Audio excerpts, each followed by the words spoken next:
दोस्तों, आप इंडिया ही नहीं दुनिया के किसी भी हिस्से में चले जाएं, पीने का साफ पानी भले ही ना मिले, कोक या पेप्सी आपको जरूर मिल जाएगा।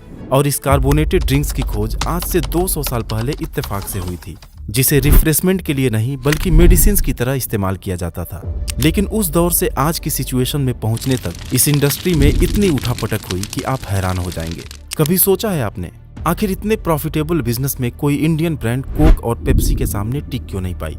पार्ले जैसे फेमस इंडियन ब्रांड्स के गोल्ड स्पॉट, लिम्का और थम्स अप जैसे बेहतरीन प्रोडक्ट्स ने अमेरिकन ब्रांड्स की नींद उड़ा दी थी। लेकिन फिर ऐसा क्या हुआ कि आज इनके बॉटल पर भी कोका कोला का नाम लिखा होता है? एक समय था जब ईस्ट इंडिया कंपनी से डरी भारत सरकार ने कोका कोला को इंडिया से बाहर फेंक दिया था। पेप्सिको के लाख कोशिशों के बावजूद उसे इंडिया आने से मना कर दिया था। यहाँ तक कि उनसे टक्कर लेने के लिए गवर्नमेंट ने अपना खुद का सॉफ्ट ड्रिंक 777 भी लॉन्च किया। लेकिन आखिरकार हम हार गए। कोक फिर से इंडिया वापस आई, जबकि पेप्सिको को हमें खुद बुलाना पड़ा। और अपनी जबरदस्त बिजनेस स्ट्रेटजी से उन्होंने इंडिया में कार्बोनेटेड ड्रिंक्स के बिजनेस के सारे इक्वेशंस बदल दिए। इस कोला वार की इंटरेस्टिंग जर्नी में देशभक्ति है, राजनीति है, साजिश भी है और सक्सेस भी। और इस वॉर में अब एक नया चैप्टर जुड़ने वाला है, क्योंकि टेलीकॉम में धूम मचाने के बाद रिलायंस ग्रुप ने पिछले साल कैंपा कोला को एक्वायर कर लिया है। तो चलिए इस वीडियो में हम कार्बोनेटेड ड्रिंक्स की आज तक की पूरी जर्नी को डिटेल में जानते हैं। ये बात है 1767 की, जब एक ब्रिटिश मैन जोसेफ प्रिस्टली ने बियर बनाते समय एक्सीडेंटली पानी में CO2 को डिसॉल्व कर दिया था। और जब इस पानी को टेस्ट किया तो इसका टेस्ट उनको काफी अच्छा लगा। दरअसल कार्बन डाइऑक्साइड को जब हाई प्रेशर पर पानी में डिसॉल्व किया जाता है तो एक फिज बनता है, और जैसे ही हम प्रेशर हटाते हैं तो उसमें बबल बनने लगता है, और इसी को हम सोडा वाटर बोलते हैं। इस सोडा वाटर का हेल्थ बेनिफिट्स बताकर कुछ लोगों ने इसे मार्केट में बेचना शुरू कर दिया, जिसके लिए मेडिकल स्टोर्स और हॉस्पिटल्स में सोडा मशीन्स इंस्टॉल की जाने लगी। लेकिन अगले कई दशक तक प्लेन सोडा वाटर से कहानी आगे नहीं बढ़ी। फिर दौर आया 1880s का, जब अमेरिका के सिविल वॉर में घायल सोल्जर्स दर्द को बर्दाश्त करने के लिए मॉर्फिन के एडिक्ट होते जा रहे थे। इस लत को छुड़ाने के लिए डॉक्टर जॉन पेम्बर्टन नाम के एक फार्मासिस्ट ने सोडा वाटर के साथ एक्सपेरिमेंट करना शुरू किया, ताकि मॉर्फिन का कोई अल्टरनेट मिल जाए। और कुछ ही दिनों में उन्हें एक टेस्टी कार्बोनेटेड ड्रिंक बनाने में सफलता मिली, जिसे उन्होंने नाम दिया कोका कोला। और यहीं से शुरुआत हुई कार्बोनेटेड सॉफ्ट ड्रिंक के एक नई कैटेगरी कोला की। और इसके लगभग एक दशक बाद 1893 में अमेरिका के कॉलेब ब्रैडम ने पेप्सी की शुरुआत की। तो दोस्तों, ऐसे शुरू हुई अमेरिका में कोला की कहानी। लेकिन अब वापस लौटते हैं अपने देश इंडिया। साल था 1837, जब कोक और पेप्सी की अभी शुरुआत भी नहीं हुई थी। मुंबई के एक केमिस्ट ने रोजर्स के नाम से क्लब सोडा बेचना शुरू किया, जिसकी डिमांड क्लब, होटल और बार्स में तेजी से बढ़ने लगी। जिसे देखकर कई पारसी बिजनेसमैन ने सोचा कि क्यों ना इस सोडा ड्रिंक को आम लोगों तक भी पहुंचाया जाए, और अलग अलग फ्लेवर्स के साथ वो भी इस बिजनेस में एंटर कर गए। पालोनजी सोडा, अर्देशीर्स और ड्यूक सोडा जैसे कई लोकल प्लेयर्स भी मार्केट में आ गए, जिनकी पहुंच सिर्फ शहरों तक ही सीमित थी।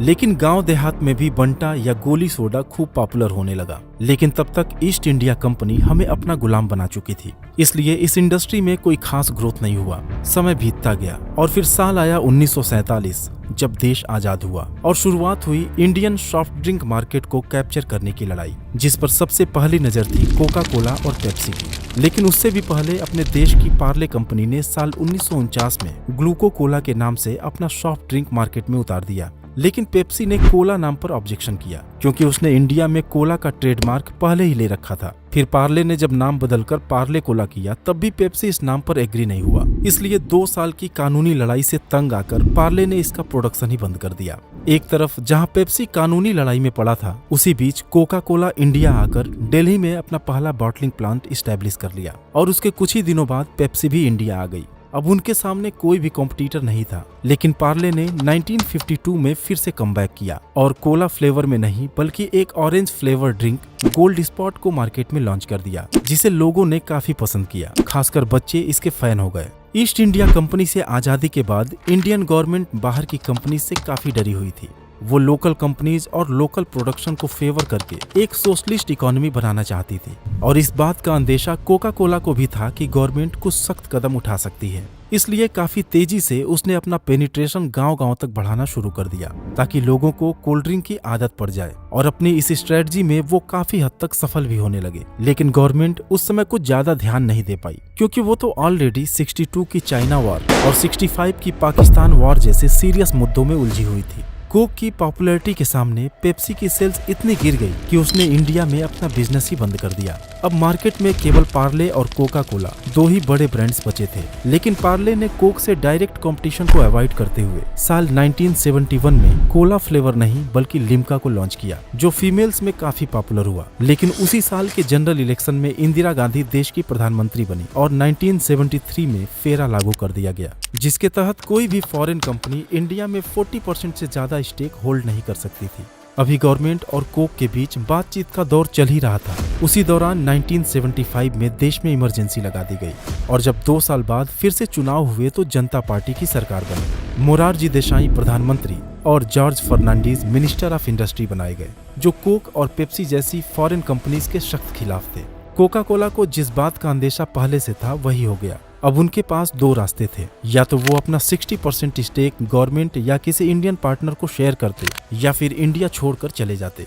और दोस्तों, आप भी अगर किसी कंपनी के स्टेक में निवेश करना चाहते हैं तो जरूरत होगी एक डीमैट अकाउंट की, जो आमतौर पर हम ऐसे ब्रोकर के साथ ओपन करना पसंद करेंगे जहां पर अकाउंट ओपनिंग बिल्कुल फ्री होता है। बट इस केस में हम अपने इन्वेस्टमेंट या फिर ट्रेड्स पर बहुत सारा ब्रोकरेज पे कर रहे होंगे। लेकिन अगर हम m stock by Mirae asset के साथ अपना डीमैट अकाउंट ओपन करते हैं तो delivery, intraday, future and option, mutual funds और आईपीओ जैसे सभी सेगमेंट के अंदर जीरो ब्रोकरेज का फायदा उठा सकते हैं। और इस zero brokerage for life across all products का फायदा मिलता है सिर्फ 999 के प्लान में। और इसके अलावा एडिशनल 999 का पेमेंट करके आप लाइफ टाइम एएमसी चार्जेस से भी छुटकारा पा सकते हैं। एम स्टॉक के साथ आपको one of the lowest daily interest rates यानी सिर्फ 6.99% पर मार्जिन ट्रेडिंग फैसिलिटी भी मिलती है। साथ ही 1 click order execution, 1 click order placement और वॉइस सर्च से अपने फेवरेट स्टॉक को खोजने जैसे कई और बेहतरीन फीचर्स तो यहाँ आपको मिल ही जाते हैं। मिराई एसेट 25 ईयर्स ओल्ड एक फाइनेंस कंपनी है जो 16 कंट्रीज में अपनी बेहतरीन सर्विसेज के लिए जानी जाती है और एम स्टॉक पर 40 करोड़ से भी ज्यादा ट्रेड्स, 1100 करोड़ का एमटीएफ बुक और 8.5 लाख से ज्यादा यूजर्स इसके रिलायबिलिटी को दिखाते हैं। तो फिर देर किस बात की, एम स्टॉक के साथ अभी अपना डीमैट अकाउंट ओपन करिए और अपने ट्रेडिंग एंड इन्वेस्टमेंट जर्नी की शुरुआत करिए। अधिक जानकारी आपको डिस्क्रिप्शन में दिए लिंक से मिल जाएगा। चलिए कहानी पर वापस लौटते हैं। फेरा लागू होने के बाद कोका कोला अपनी कंपनी में किसी को पार्टनर बनाने की बजाय साल 1977 में अपने 22 बॉटलिंग प्लांट्स बंद करके और 10,000 लोगों को बेरोजगार करके इंडिया से वापस चली गई। क्योंकि अगर वो किसी के साथ पार्टनरशिप करते तो अपने ट्रेड सीक्रेट्स, अपने प्रोडक्शन प्लान्स और अपने फार्मूला के सीक्रेट्स उन्हें देने पड़ते। और दोस्तों, आपको पता है आज लगभग 150 साल के बाद भी कोक और पेप्सी का फार्मूला इंडस्ट्री का टॉप सीक्रेट है। यहाँ तक कि उनके एम्प्लॉइज को भी पता नहीं होता कि उसमें कौन कौन से इंग्रेडिएंट्स मिलाए जाते हैं। गवर्नमेंट के इस डिसीजन से पार्ले और लोकल प्लेयर्स काफी खुश थे, क्योंकि कोक ने लोगों को जो कोल्ड ड्रिंक की लत लगाई थी उसका ऑप्शन अब सिर्फ लोकल ब्रांड्स ही बचे थे। अब पार्ले तेजी से अपना फुटप्रिंट बढ़ाने में लग गया और गोल्ड स्पॉट, लिम्का के अलावा माजा को भी मार्केट में लॉन्च कर दिया। लेकिन दोस्तों, अभी तो कहानी यहाँ से शुरू हुई है। कोक और पेप्सी के जाने के बाद जो 10,000 लोग बेरोजगार हुए थे वो जॉर्ज फर्नांडीज के घर के सामने प्रोटेस्ट करने लगे और कोला फ्लेवर मार्केट में मौजूद नहीं होने से पाकिस्तान से स्मगल्ड कोक इंडिया में 3 गुने दाम पर बिकने लगा।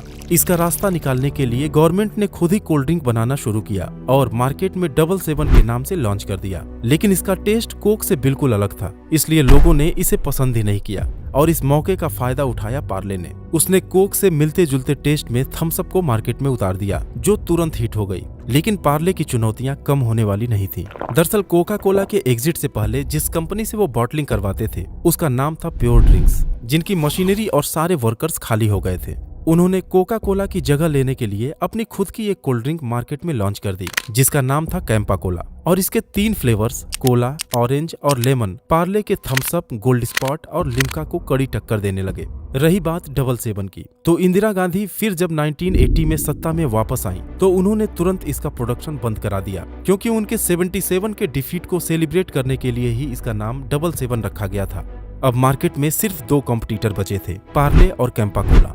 सलमान खान जैसे बड़े बड़े सेलिब्रिटीज कैंपा कोला का ऐड कर रहे थे और अपने देश की ही 2 कंपनियां आगे बढ़ रही थी।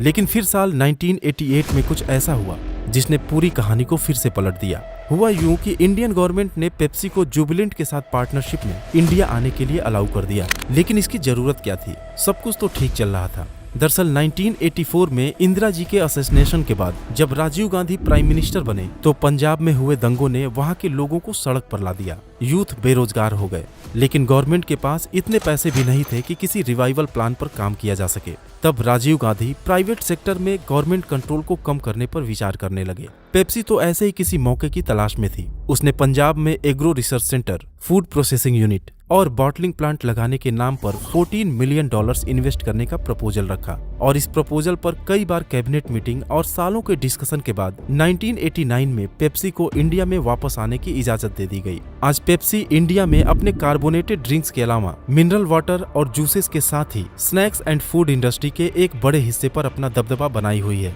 उधर कोका कोला भी पेप्सी के इंडिया में एंट्री पर नजर बनाई हुई थी और खुद मौके की तलाश में थी और वो मौका उन्हें मिला 1991 में, जब देश एक इकोनॉमिक क्राइसिस के दौर से गुजर रहा था और बैंकरप्सी से बचने के लिए गवर्नमेंट को विदेशी कंपनीज के लिए इंडियन मार्केट ओपन करना पड़ा। कोका कोला इंडिया में इतना पैसा लगाने को तैयार था कि गवर्नमेंट ने तुरंत उन्हें हरी झंडी दे दी और जब 16 साल बाद फिर से कोक की इंडिया में वापसी हुई तो Parle clear cut market leader था, जिसके थम्स अप ने 70% मार्केट पर कब्जा किया हुआ था। उसके 62 बॉटलिंग प्लांट्स और तगड़े डिस्ट्रीब्यूशन नेटवर्क के सामने कोका कोला को बहुत काम करने की जरूरत थी। लेकिन कोक की बिजनेस स्ट्रेटजी के सामने पार्ले बहुत ही छोटा प्लेयर था। उसने ऐसा दांव चला कि पार्ले की सबसे बड़ी स्ट्रेंथ उनकी बॉटलिंग प्लांट्स ही उनकी सबसे बड़ी कमजोरी बन गई। दरअसल पार्ले के 62 बॉटलिंग प्लांट्स में केवल 4 ही उनके खुद के थे और बाकी के 58 कॉन्ट्रैक्ट पर थे। कोक ने उन कॉन्ट्रैक्ट बॉटलर्स से अप्रोच किया और पार्ले से बेहतर ऑफर देकर ज्यादातर बॉटलर्स को अपने साथ मिला लिया। देखते ही देखते पार्ले के डिमांड और सप्लाई का पूरा बैलेंस ही बिगड़ गया